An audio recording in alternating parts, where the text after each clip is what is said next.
Buenos días, bienvenidos pues a esta nueva video, este nuevo tema sobre el diplomado que estábamos siguiendo en lo que es la parte de psicología y pedagogía.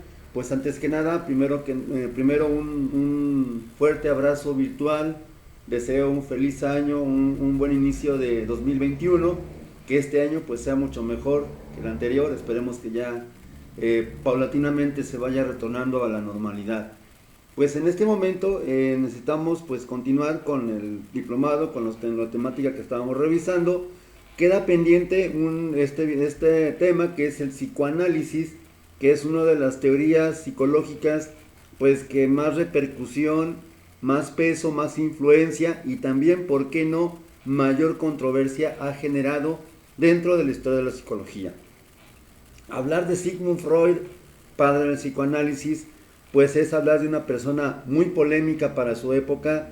Sus métodos fueron siempre cuestionados, incluso estando él en vida, obviamente pues con más razón después de su muerte. Pues ciertamente hablar de psicoanálisis, hablar de Sigmund Freud es un tema apasionante, es un tema bastante complejo, bastante complicado, pues ya que implica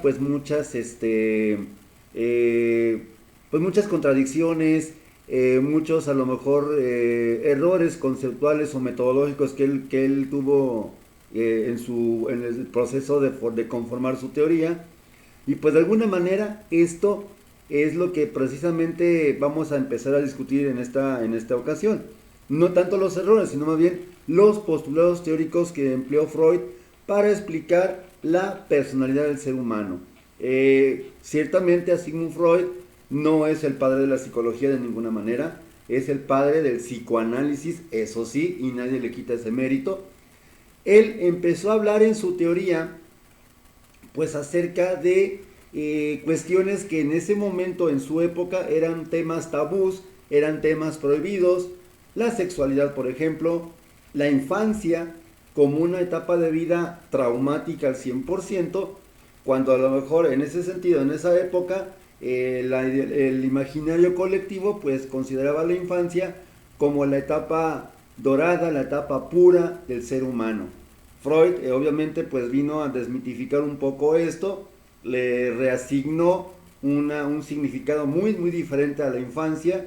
Ciertamente no por ello quiere decir que haya sido una persona que está en contra de los niños, simplemente de una persona que en su teoría habla de justamente esa vida anímica infantil que, nos guste o no, va a influir en la vida de adulto. Y en ese sentido también justamente le corresponde a Sigmund Freud pues ser la primera persona que aborda dentro de una teoría psicológica la infancia. Hasta ese momento ningún teórico de los que ya habíamos revisado se molestó o se preocupó por explicar un poco el funcionamiento psicológico del menor, del niño. Freud en ese sentido sí lo hizo, aunque hay que hacer una pequeña aclaración. Ciertamente Freud nunca trató directamente así en una relación, dijéramos ahorita, presencial a un infante. El caso del pequeño Hans o Juanito, como lo llaman algunos libros, sobre todo traducciones en español, pues fue justamente un caso que le reportan a él y él escribe cartas justamente pues demostrando, explicando pues su opinión sobre este caso de Juanito. Bien, entonces, primero que nada tenemos que decir que el psicoanálisis va a ser un enfoque teórico que tiene como base una cuestión orgánica. Es decir, es una teoría biologicista que justamente intenta explicar a través de esos determinantes biológicos que tiene la conducta humana, precisamente toda la vida psíquica. Dentro de ello, un aspecto que tiene una importancia vital es el concepto o la idea de los instintos. Estos instintos Freud los conceptualiza como una serie, una suerte de estímulos internos, estímulos de alguna forma que el hombre, las personas tenemos dentro de nosotros, como por ejemplo el hambre, la sed, el sueño, el sueño, la fatiga en ese sentido, lo que es también el impulso sexual, ¿sí? la micción, la defecación, o sea, las funciones excretoras del cuerpo humano. Pero lo importante de esto no fue justamente hablar de esta situación, sino hablar que es justamente esos impulsos, esas necesidades biológicas que van a generar una incomodidad en el ser humano, que lo van a orillar a implementar una conducta o una acción para justamente aliviar esa tensión o esa frustración. Dijéramos en ese sentido, satisfacer esa necesidad. Ese es lo importante del concepto de los instintos en Freud.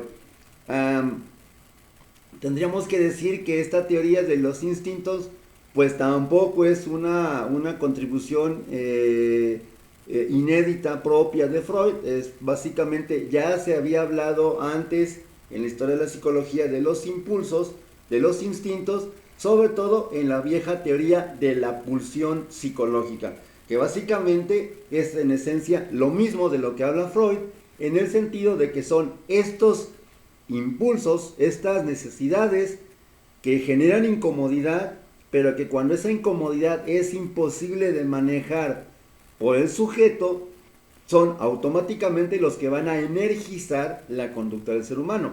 Esa es la vieja teoría de la pulsión psicológica. Y en ese sentido, pues para Freud es muy importante esta parte, sobre todo porque Freud considera que, hablando de estas situaciones de los impulsos, que básicamente para él tenemos dos tendencias básicas. Y es así algo muy puntual y muy claro. La primera, tenemos la tendencia a buscar todo aquello que nos genere placer.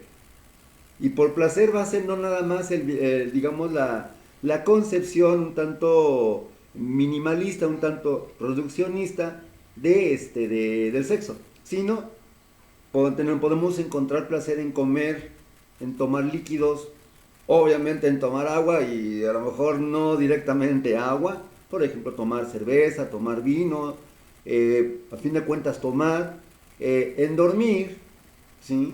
Pero también podemos encontrar placer al momento de ir al baño, y quien haya tenido de alguna manera algún problema, pues por ejemplo alguna urgencia de satisfacer una necesidad fisiológica como la excreción, como la micción o la defecación, pues obviamente sabrá que cuando pues las ganas son muy fuertes, y obviamente tiene la oportunidad de satisfacer esa necesidad, ya sea orinando o defecando, pues tiende a sentir un alivio bastante considerable. Y eso es placer justamente, ¿sí? Obviamente también aquí se incluye la parte de la sexualidad, del sexo, ¿sí? Y aquí obviamente pues no abundo mucho, porque todos sabemos que justamente pues al momento de experimentar un orgasmo, hablar de placer sexual, pues se siente una reducción casi inmediata de tensión, una muy fuerte tensión, ¿no? Pero bueno, ese sería el primer principio, el principio de que nos dice que justamente buscamos reducir la angustia, buscando siempre aquello que nos satisfaga, pero también la contraparte de esto es, y evitamos todo aquello que no nos genera placer. Son dos tendencias básicas que para Freud son muy importantes, porque van a ser la piedra angular donde él empieza a fundamentar su teoría justamente del aparato psíquico. Freud hablaba principalmente solamente de dos instintos, los denominó con palabras griegas, de hecho con deidades griegas: Eros, el dios del amor, que justamente corresponde al instinto de vida, y el Tánatos, o muerte, que es el impulso de muerte o de destrucción que a lo mejor se puede manifestar en la vida cotidiana. Lamentablemente, cuando hablamos de impulso de vida o del eros, lo primero que pensamos justamente es solamente en la parte sexual. Ya lo dijimos hace un momento, no es nada más la parte sexual, sino básicamente el eros va a ser todo aquel impulso que tiene como finalidad asegurar la supervivencia del sujeto. ¿A través de qué? Pues de la satisfacción de todas sus necesidades biológicas. Eso es el impulso de vida, el instinto de vida, el eros. El tánatos, por el contrario, es un instinto que Freud pues no tuvo suficiente tiempo para desarrollar, pero sin embargo pues la base teórica de esto es, al igual que en el caso del Eros, ambos son impulsos 100% inconscientes, pero en el caso del instinto de muerte, básicamente se va a ver representado por toda aquella necesidad de dañar, destruir y o agredir a otro ser, ya sea ser humano o animal, ¿sí? ¿De dónde saca Freud estas ideas? Pues principalmente a Freud pues le toca pues vivir muy de cerca pues la Primera Guerra Mundial, también los inicios de la Segunda Guerra Mundial, y se dio cuenta pues justamente de eso. Él nos explicaba cómo es que a lo mejor un soldado, un militar, un soldado raso, jóvenes generalmente, o gente muy joven, pues iba a enfrentarse a muerte contra personas que ni siquiera conocía, personas que ni siquiera tenía, con las cuales tenía algún problema directamente así de tú a tú. Digo, a lo mejor estaban en bandos contrarios, eso es entendible, eran enemigos de guerra, pero él nos explicaba justamente por qué de repente un sujeto con cierto nivel de cultura, con ciertas tradiciones, ciertos valores morales y valores éticos, de repente pues en una situación extrema de combate, en una situación donde ponía en riesgo su propia vida, pues ok, para yo poder garantizar ese impulso de vida, es decir, el Eros, tengo que matar, ¿sí? Tengo que matar, a lo mejor ya sea utilizando el arma de fuego o a lo mejor armas blancas, armas punzocortantes o explosivos, ¿no? O sea, finalmente esto era justamente esa parte del impulso de muerte. Ahora, ¿nosotros tenemos ese impulso de muerte? Sí, todos lo tenemos de alguna manera. La cuestión está que este impulso de muerte está sublimado. ¿Qué significa sublimado? Que está modificado para parecer algo más socialmente aceptable y no tan aberrante, no tan aversivo como destruir, golpear o agredir por el simple gusto de hacerlo. Pensemos, por ejemplo, ¿no? Bueno, no sé si este tipo de deportes ahorita con la pandemia se sigan practicando, funciones de lucha libre, artes marciales, de cualquier tipo, orientales o brasileñas o israelíes, de cualquier tipo, pues justamente estas artes marciales son, diría Freud o pensaría Freud en ese sentido, son una sublimación del impulso de muerte. ¿Por qué? Porque finalmente, ok, si yo tengo muchas ganas o siento esa necesidad de destruir o soy muy agresivo, yo sé que no puedo, pues obviamente, buscar la primera persona que pase, órale, descontármelo, ¿no? Agredirlo, golpearlo. ¿Por qué? Porque eso ya sería un delito. Y lo peor, si se me va la mano y llego a matarlo, pues obviamente pues me va a costar mi libertad, ¿sí? En ese sentido, pues tal vez una forma de manejar o de tener digámoslo así, canalización del instinto por vías sociales o por vías no socialmente permitidas, sería por ejemplo pues entrenar en un combate, entrenar artes marciales, practicar karate, judo, no sé, taekwondo, jiu-jitsu, de repente aikido.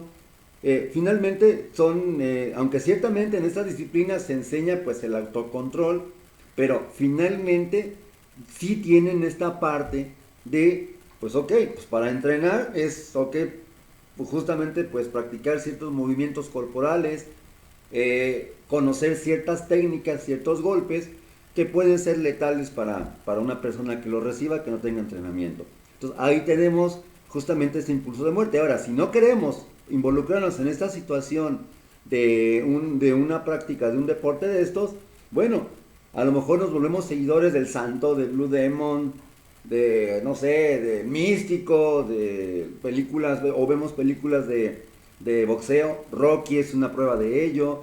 De repente cualquier película que tenga que ver con artes marciales, pues ahí estamos justamente purgando también ese impulso de muerte a través de observar como otro ser humano, que es una violencia simbólica, una violencia disfrazada, pues justamente ataca o agrede, destruye tal vez a otro ser humano, ¿sí?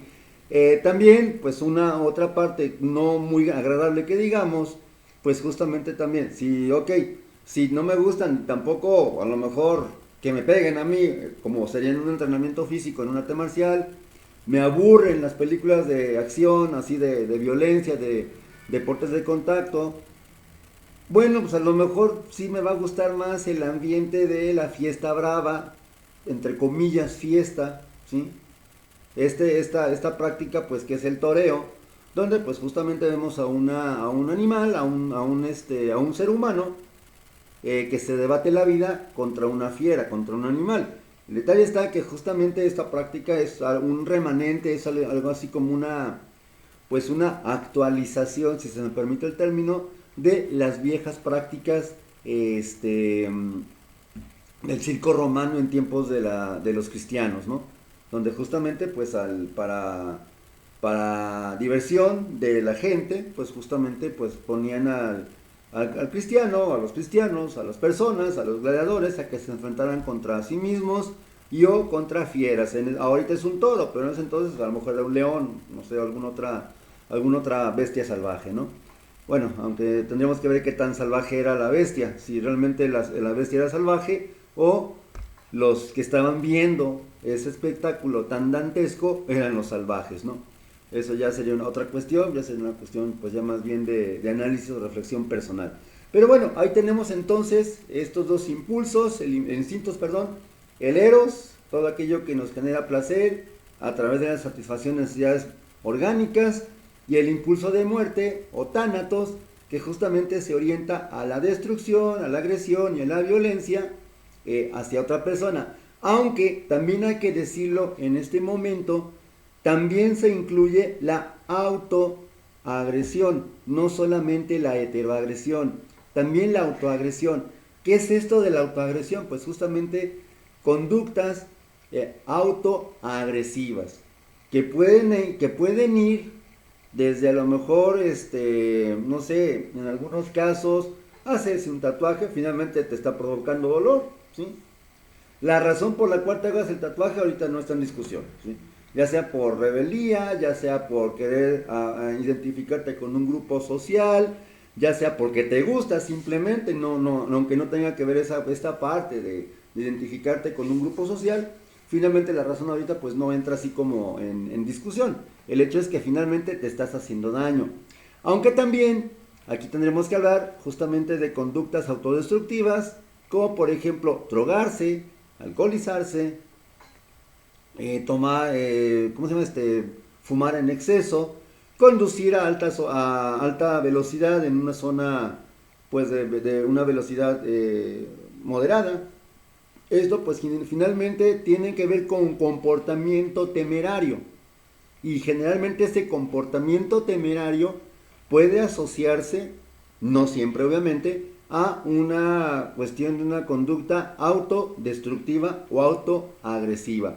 Otro ejemplo de esto tenemos el famoso cutting, donde los muchachos, los chavos que lo practican, pues justamente se hacen cortes a sí mismos o se automutilan, pues simplemente por el hecho según ellos, pues de sentirse vivos, ¿no? O de sentirse que son seres humanos.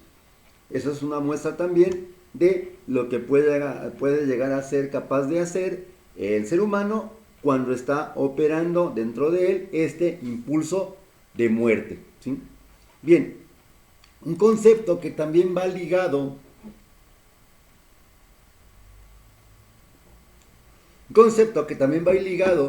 a esta idea de los impulsos, sobre todo los eróticos, el instinto erótico, va a ser la vieja idea de la libido.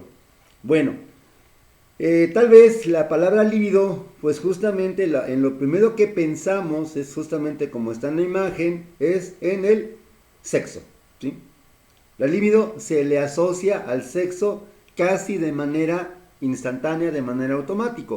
Sin embargo, en este caso, Freud no la consideraba estrictamente hablando como una parte que tiene que ver con la sexualidad. Es una forma de energía psíquica o energía vital, que justamente va a ser la que va a hacer que el organismo busque su propia autogratificación, su propia autosatisfacción, ¿sí? Esa es la libido en realidad. Volvemos a lo mismo, o sea, cuando hablamos de placer o cuando hablamos de satisfacción, pues no tiene que ver estrictamente hablando con lo sexual.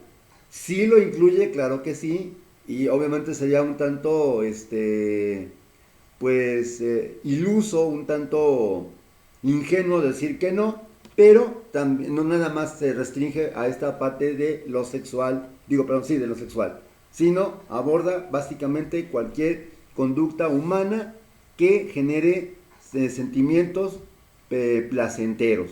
Ya lo decíamos anteriormente, pues justamente buscamos todo aquello que nos provoca placer y evitamos todo aquello que nos redunda en un dolor o un sufrimiento o displacer en términos freudianos.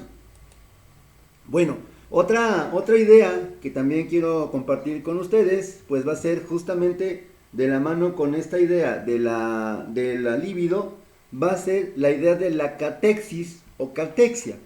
La catexia tal vez sea uno de los términos un tanto más complicados o poco usuales o poco reconocidos de Freud.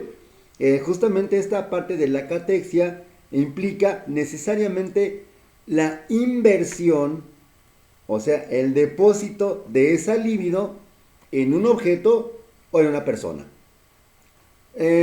Para poder tratar de entender esto de mejor manera, tendríamos que hablar, por ejemplo, de lo que es por ejemplo, en el caso de los menores, de los niños, el objeto transicional.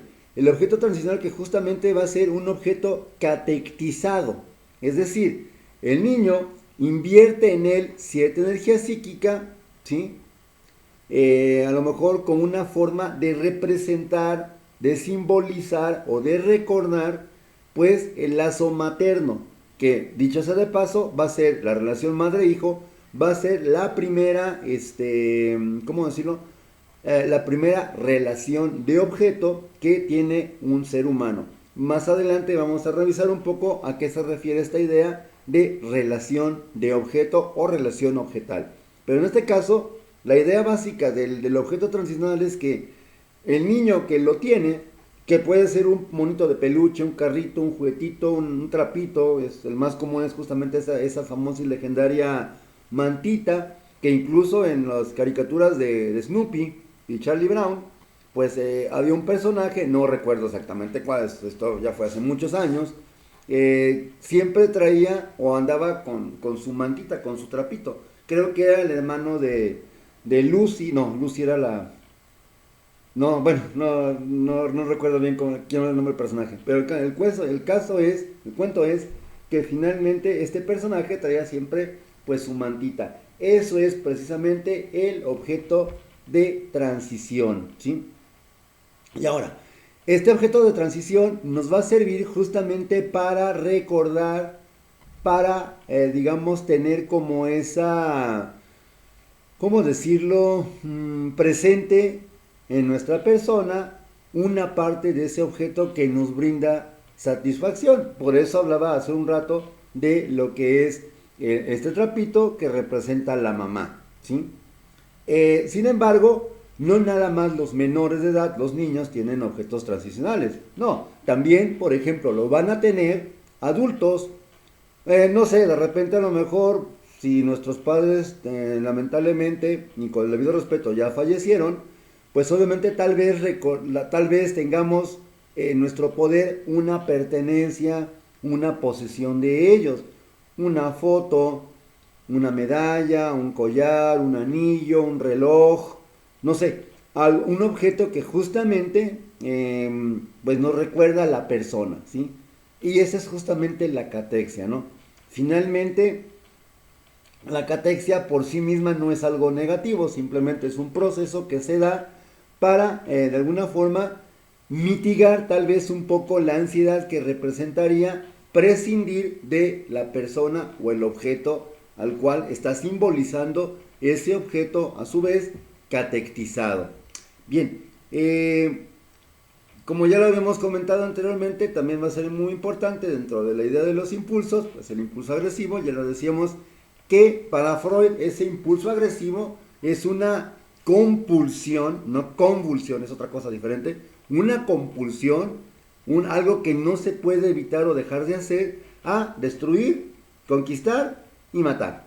Dicho sea de paso, pues somos la única especie animal que pues mata por placer, ¿sí?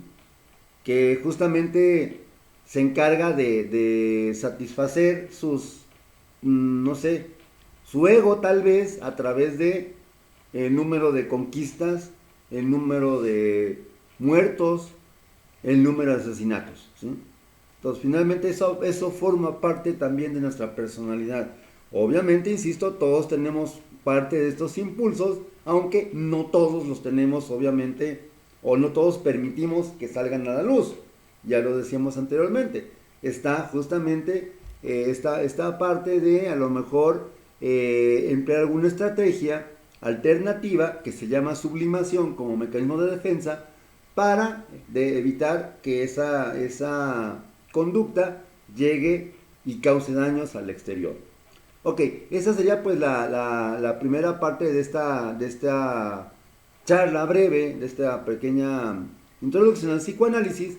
A continuación también quiero comentar o compartir con ustedes pues un concepto bastante interesante, los niveles o instancias de personalidad, que Freud lo concibe justamente como el punto de vista dinámico, o primera tópica.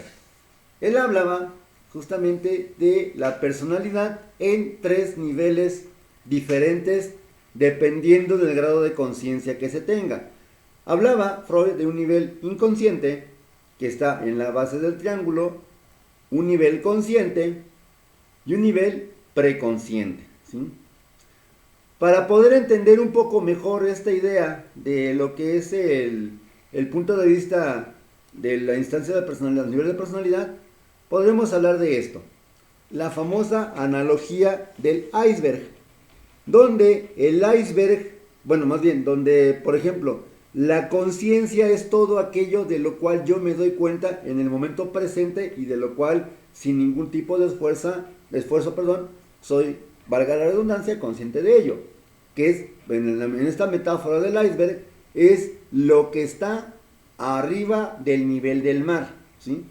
El iceberg, como bien sabemos, es una enorme montaña de hielo que a lo mejor de repente cuando se han encontrado los navegantes, sobre todo en estas latitudes europeas, en los Países Bajos, países muy fríos, pues lógicamente se encuentran montañas de hielo flotando en el mar. Si de entrada lo que está por arriba es enorme, lo que está por debajo es colosal, es bastante grande. Pues justamente eso que está por arriba, que se ve a simple vista, sería el consciente. Lo que está de donde está el nivel del mar, meto la mano y alcanzo a percibir a simple vista, es el preconsciente. Pero en ese sentido, ok, según la profundidad con la que vaya metiendo la mano, también las condiciones del océano, del agua, pues obviamente entre más me sumerja, más se va haciendo imperceptible, hasta llegar a un punto en que no me voy a dar cuenta, ¿sí? Generalmente eso sería el preconsciente. Puedo hacerlo consciente, pero con cierta cantidad de esfuerzo. Y el inconsciente, obviamente en esta metáfora o analogía del iceberg y del nivel del mar, pues es todo lo que está muy por debajo, de lo cual no soy de ninguna manera 100% consciente. Bien, un poco la explicación de lo que es el consciente, pues ya la estamos comentando ahorita. El consciente va a ser un término que corresponde ciertamente a su acepción de diccionario. Busquen en un diccionario cualquiera, no tiene que ser un diccionario psicológico, justamente la palabra consciente y van a encontrar justamente que es toda aquella conducta, sensación y experiencia que ocurre en un momento en tiempo presente y de lo cual somos 100%, valga la redundancia otra vez, conscientes. Es decir, el hecho de que yo esté viendo en la cámara de la aplicación mi reflejo de lo que estoy haciendo, de que estoy moviendo las manos y de que atrás de mí está un juguete de mis niños, de mis nietos, pues justamente tiene que ver con esa parte de la conciencia, ¿sí? Es decir, es todo lo que pasa en el aquí y en el ahora. Ese es el consciente. El inconsciente, como ya lo decíamos anteriormente en la metáfora del iceberg, es todo aquello que no nos damos cuenta de ello, es aquello que permanece invisible, ¿sí? Pero, ojo, no quiere decir que porque no nos demos cuenta de ello o que sea invisible, deja de ser importante. Al contrario, Freud opinaba que era muchísimo más importante tal vez que lo propio consciente o inconsciente o preconsciente, ¿sí? O consciente, perdón. En ese sentido, ¿qué es lo que encontramos en el inconsciente? Pues como nos dice la información aquí en la diapositiva que preparé para ustedes, pues justamente aquí se albergan, aquí moran o habitan todos nuestros instintos, pulsiones, deseos, anhelos, que de alguna manera son lo suficientemente fuertes para en algún momento dado dirigir nuestro comportamiento en el mundo exterior. Por otro lado, tenemos también lo que es el preconsciente, ¿sí? En ese preconsciente, pues que de acuerdo al diagrama original que yo proponía en esta imagen, es lo que está arriba del consciente, en ese sentido, pues va a ser el almacén de recuerdos, de percepciones, de pensamientos, de los cuales no somos del todo conscientes en un momento dado, pero que podemos bajar o abstraer con cierta facilidad, ¿sí? Para poder entender un poquito más este ejemplo del preconsciente y del consciente, podremos ejemplificarlo con una simple suma de dos cifras, ¿sí? Bueno, por ejemplo, 2 más 2 son 4, ahí es una operación directa, pero ¿qué tal, por ejemplo, 22 más 48, ¿sí? 22 más 48. Tenemos que el niño, bueno, más bien el niño, cuando aprende cómo realizar una de estas sumas, tiene que aprender que, ok, se suma de derecha a izquierda, de arriba hacia abajo, ¿sí? Y que se va a notar abajo de la recta o del símbolo de igual, se va a notar solamente el primer dígito, ¿sí? Del número, sobre todo cuando es un número que tiene dos cifras, es decir, que tiene decenas. Y las decenas, entre comillas, las vamos a llevar, ¿sí? Justamente un error frecuente que cometen los niños cuando están enseñándose a hacer este tipo de operaciones con dos cifras, que no son 2 más 2, que no son cifras muy sencillas, que ya implican a lo mejor un nivel de, ahora sí, un nivel de inteligencia mucho mayor, pues justamente es olvidar las que llevan. Ese de olvidar las que llevan pudiera servirnos de ejemplo para entender un poco lo que es el preconsciente, ¿sí? Tengo que incluso me ha tocado ver niños que a lo mejor están haciendo su operación, su suma, suman y anotan arriba con el lapicito, así arriba de la operación original, las que llevan. Las que llevan es lo que pudiéramos llamar preconsciente, ¿sí?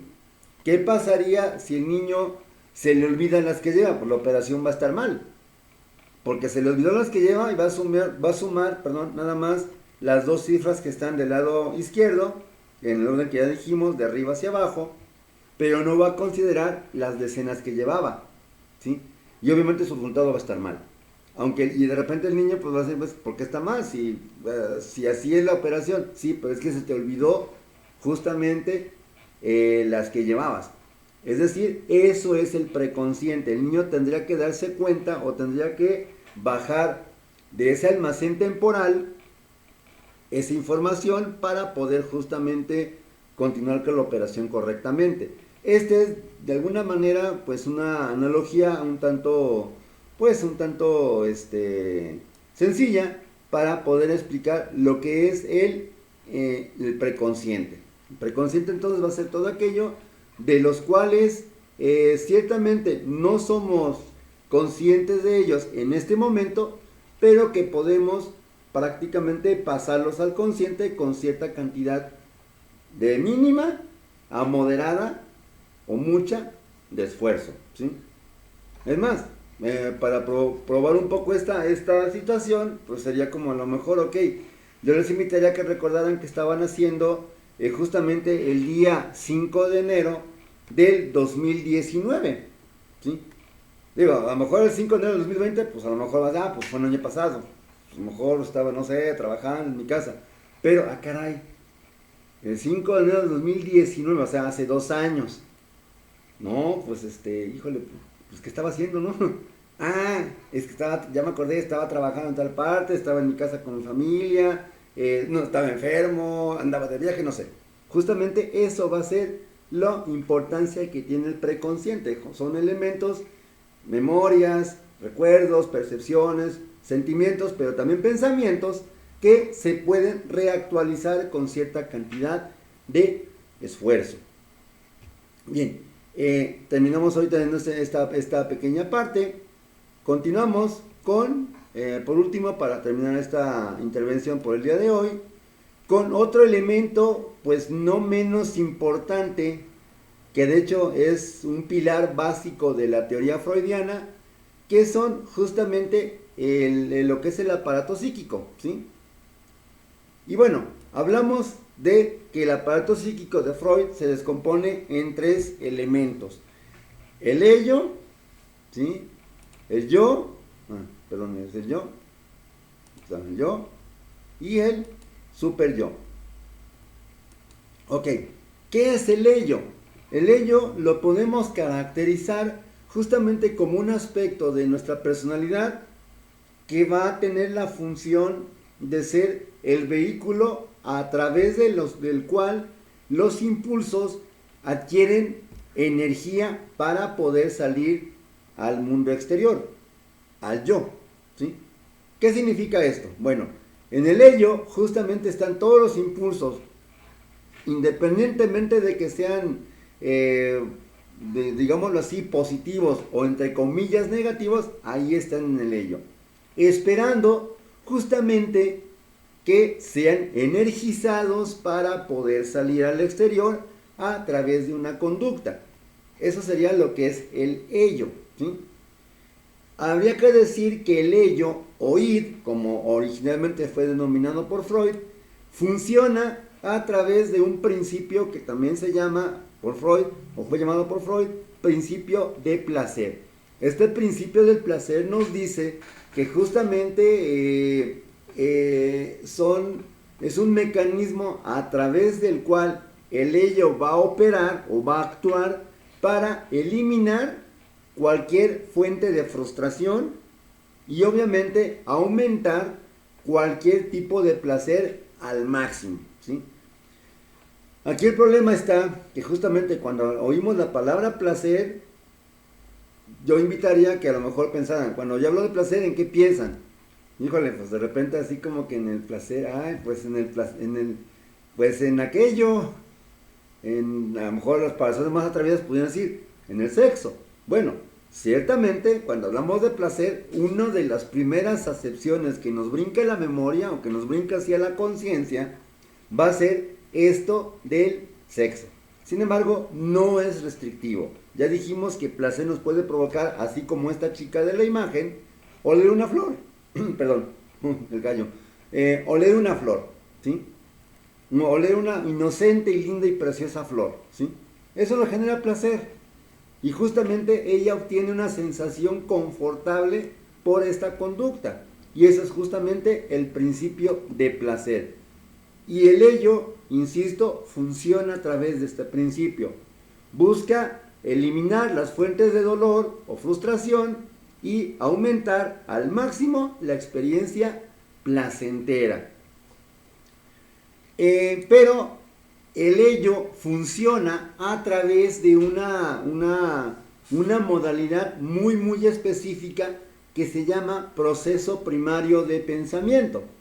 En este caso, el proceso primario de pensamiento podríamos equipararlo fundamentalmente a lo que es la conducta de un bebé o de un niño pequeño, entre los 0 y los tal vez 4, 5 años tal vez. ¿Por qué con un niño de esta edad? Porque principalmente el niño de esta edad, sobre todo cuando está entrando en la etapa ya del lenguaje, y sobre todo cuando tiene una mayor conciencia de las cosas, ok, a lo mejor de repente, vamos a ponerlo con un ejemplo muy sencillo, llevo al niño, o llevan a sus niños, no sé, a una tienda, bueno, espero que los dejen entrar, los llevan tal vez a un lugar, no sé, a la tienda, a un supermercado, una tienda de autoservicio, y si cometen el error de pasar por donde están la zona de juguetería, o la zona de dulces, o de galletas, o de frituras, etcétera, que para los niños siempre van a ser muy, muy atractivos, pues obviamente el niño puede, que cómprame esto. A lo mejor tú como padre o como madre, o como cuidador del niño, vas a decir es que no tengo ahorita dinero, es que no traigo, o espérate, o no, te hace daño, etcétera. Pero si, digamos, el impulso, perdón, del niño por tener ese producto, ese objeto, es muy fuerte, ¿qué es lo que va a pasar? Pues va a sobrevenir el correspondiente y ya muy conocido berrinche, donde justamente el niño no va a entender ningún tipo de razón que se le dé o que se le argumente, cierta o no cierta, para decirle que no.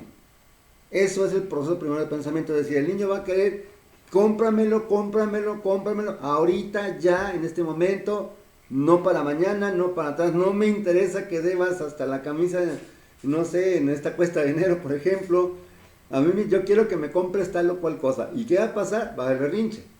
Eso es justamente un ejemplo del proceso primero del pensamiento. En ese sentido, nuestro ello es en esencia un berrinchudo al 100%. ¿Sí? Es decir, va a buscar siempre, independientemente de cualquier explicación racional o de cualquier limitación conductual, moral, cultural o social, le vale gorro. O sea, él va a querer satisfacer su necesidad. ¿Sí? Y eso es lo que se conoce como proceso primario de pensamiento. ¿Sí? Por eso la imagen pues de este chiquito que está riéndose, ¿no? Ahora, en ese sentido, otra instancia de personalidad va a ser el yo o el ego, como lo definió, lo propone Freud originalmente, el ego o el yo. En ese sentido, ¿qué es lo que es el yo? El yo va a ser el aspecto más racional, más ubicado en el presente, justamente de nuestra personalidad. Es decir, el ello, hay que decirlo ahorita de paso, el ello es 100% inconsciente y el yo es 100% consciente. ¿Por qué? Porque si tú en este momento que me estás viendo tienes hambre, y justamente ahorita que dije tienes hambre, tal vez estés cayendo en cuenta, te estés dando cuenta, tu yo se está dando cuenta que tiene esa sensación de hambre, que ok, sí, son la 1:13 tiempo del centro, horario de la Ciudad de México, la 1:13 y por lo tanto quieres comer. ¿Sí? Y por lo tanto, esta parte de nuestra personalidad, el yo, va a ser racional y aparte es la que en realidad va a ejecutar todas las acciones que se motivan o se originan en el inconsciente a través de el ello. Pero ¿cómo le va a hacer?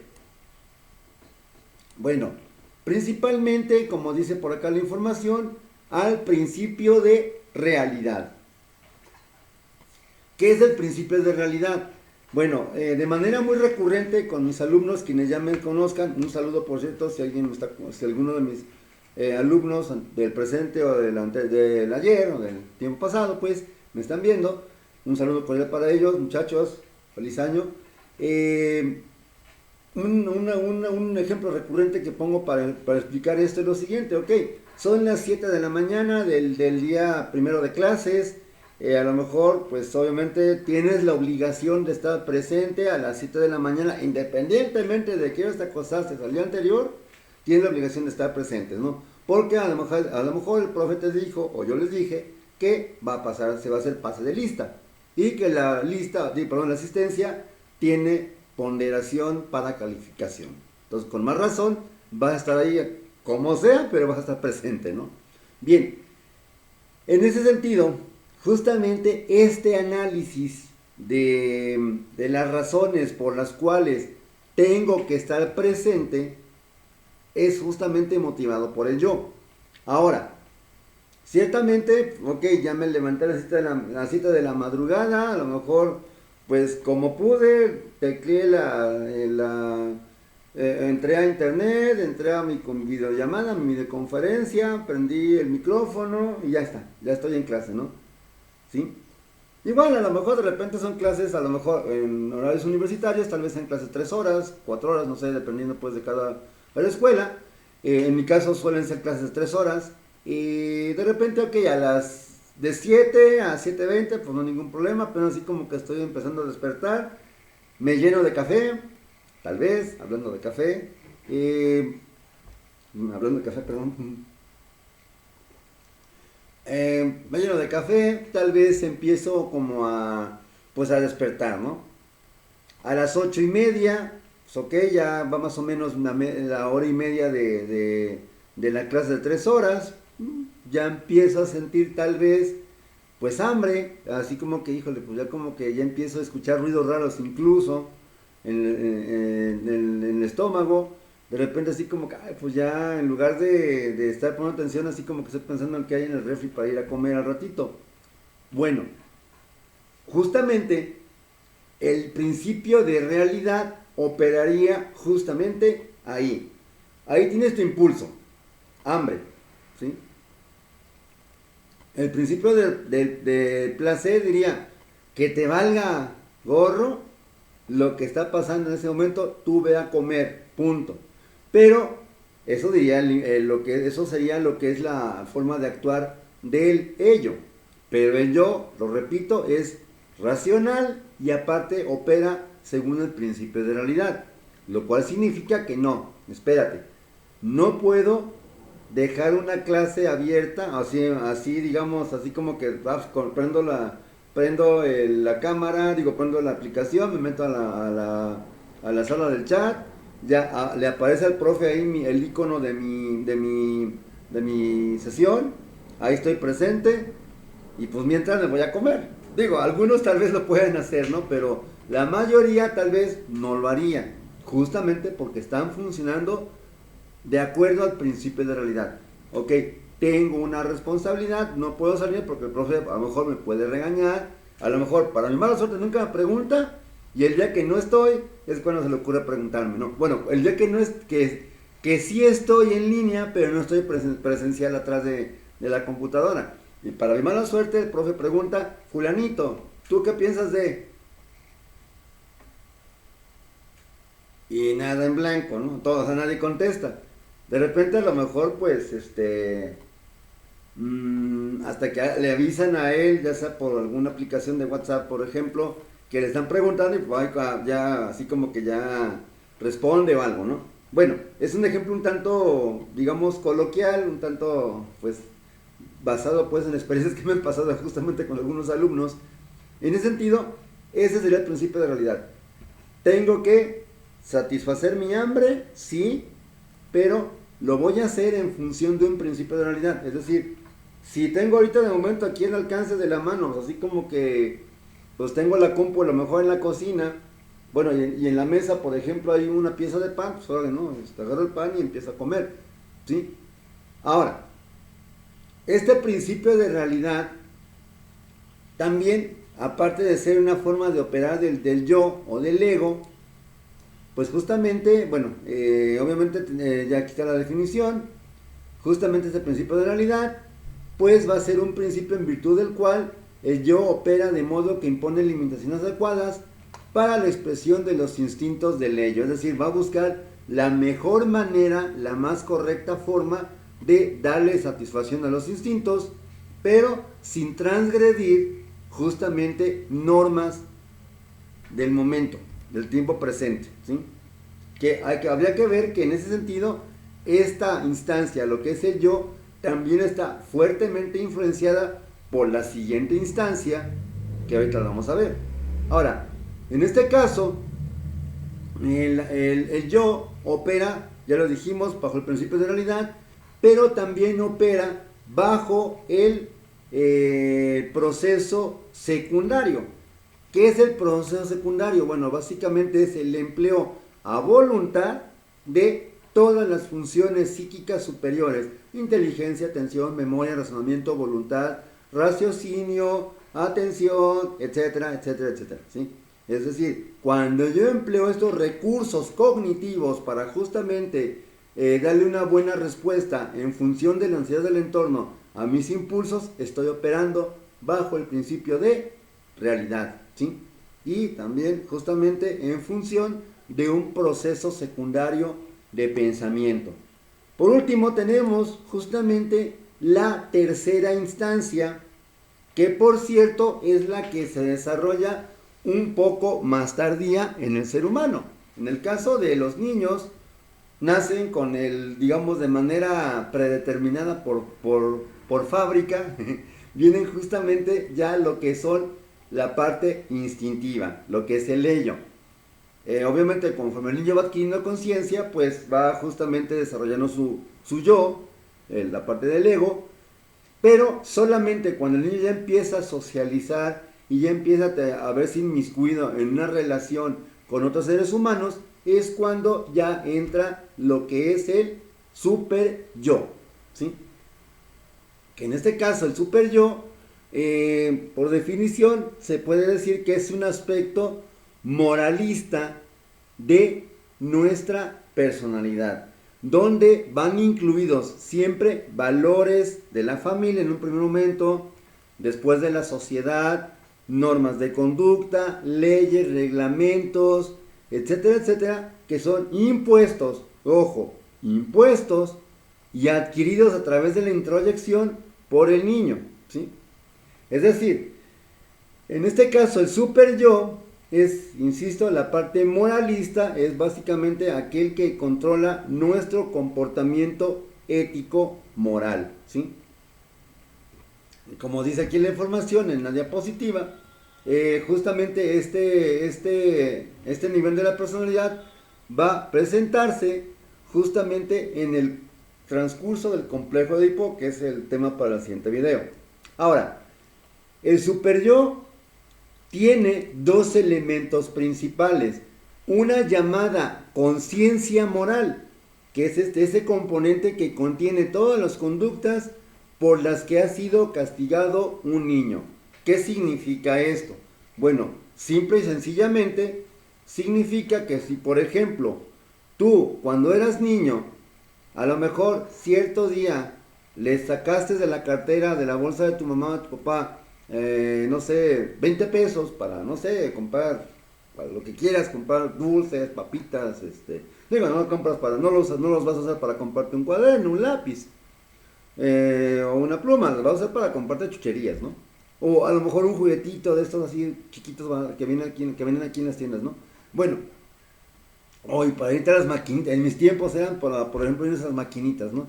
Bueno, en este caso, si te cacharon, a este niño lo cacharon, pues lógicamente, ¿qué es lo que va a pasar después? Lo van a castigar.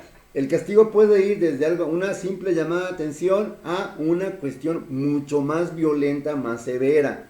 No sé, sabemos que de repente, pues a veces algunos padres sí como que se les va la mano en esta parte del castigo, y pues puede ser que a lo mejor agredan al niño, lo quemen las manos, lo amarren, etcétera, etcétera, ¿no? Entonces ya serían castigos un tanto, pues ya más, un tanto, pues inhumanos. No es ahorita el momento para discutir cuál es el mejor, cuál es el peor castigo, eso vendría mucho más adelante, pero ahí está. El caso es que esa acción de robar, que fue castigada tal vez violentamente cuando eras niño, se va a constituir en tu conciencia moral.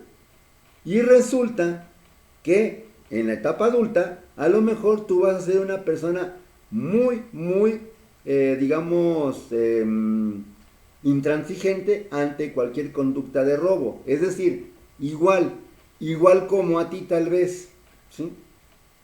Igual como a ti. Ok, ¿robar es malo? Sí. no debes robar. Es más, de hecho hay una investigación en desarrollo humano justamente que tiene que ver con esta evolución del pensamiento moral o el razonamiento moral, creo que es el de Kohlberg. Este autor comentaba justamente que a un grupo a niños de diferentes edades se les planteó un caso que tenía que ver con el robo y de repente los niños muy pequeños, no, robar está mal, no tiene que robar.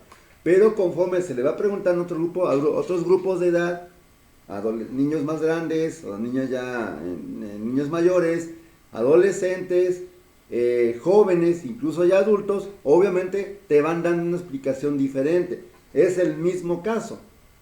Y a lo mejor de repente, pues cuando llegas a la etapa de la juventud o de la adolescencia, tal vez digas, bueno, es que robar sí está mal, pero habría que ver por qué lo hizo, ¿sí? Es decir, esta parte va a ser resultado de la mezcolanza entre la conciencia y algo que se llama el yo ideal, ¿sí? Que el yo ideal, aunque no tengo una imagen, una disculpa por el que no tener la imagen, en el caso del yo ideal, básicamente va a ser un componente del super yo que va a contener todas aquellas conductas, normas, valores o ideales que resulta que a ti te dijeron que eran buenos. Es decir, es que yo no robo porque robar es malo, porque me enseñaron mis papás a que no era bueno robar. Bueno, pero ¿por qué no es bueno robar? Pues porque no es bueno. Sí, bueno, pero explícame por qué no es bueno robar. Pues porque no es bueno y ya, punto. Si yo doy una respuesta de estas, es en parte motivada por el yo ideal y la conciencia moral. Porque a lo mejor el día que se me ocurrió sacarle 20 pesos a mi papá de la cartera o a mi mamá de mi bolsillo, me pusieron una reverenda tranquiza, un castigo muy fuerte. Entonces, en ese sentido, entonces, eso automáticamente pasa a considerarse como esa conducta de robar, pasa a considerarse como un ideal no deseado, una conducta no ideal.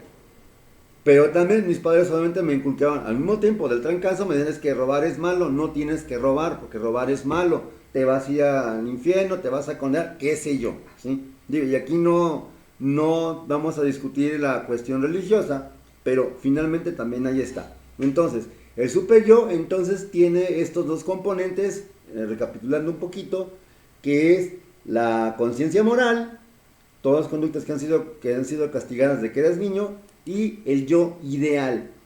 Y bueno, ya decíamos anteriormente que pues el niño, en el caso más bien el super yo, perdón, el niño, sí, el niño tiene un yo, tiene un inconsciente, un ello, sí, que es la parte del ello, que es 100% inconsciente, funciona a través del principio de placer y por un proceso primario de pensamiento. Tenemos un yo funciona de acuerdo al principio de realidad y con un proceso de pensamiento secundario, ¿sí? Y tenemos un super yo o superego que funciona a través de un principio del deber. ¿Qué significa esto? No debo hacer esto, no debo hacer aquello, ¿sí?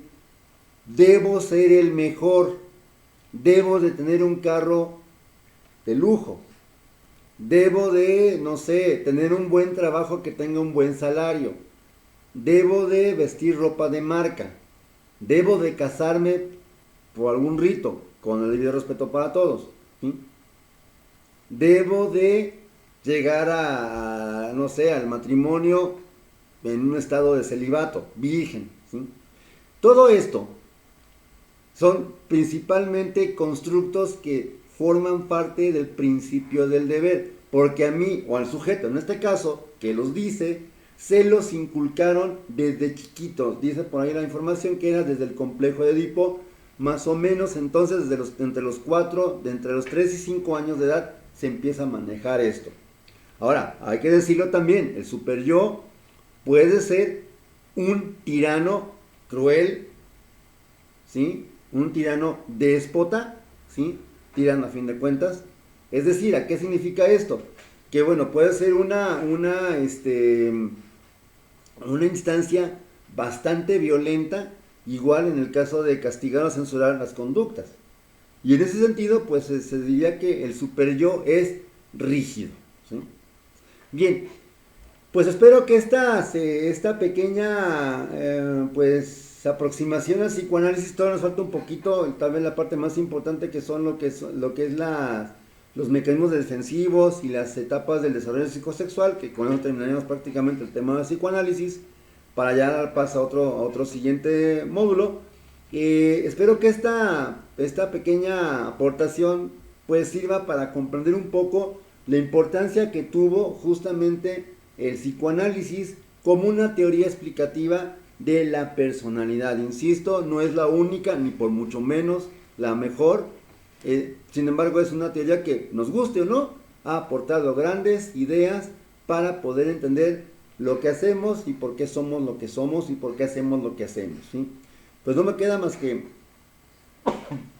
perdón, no me queda más que agradecer pues la asistencia, la paciencia de ver este video.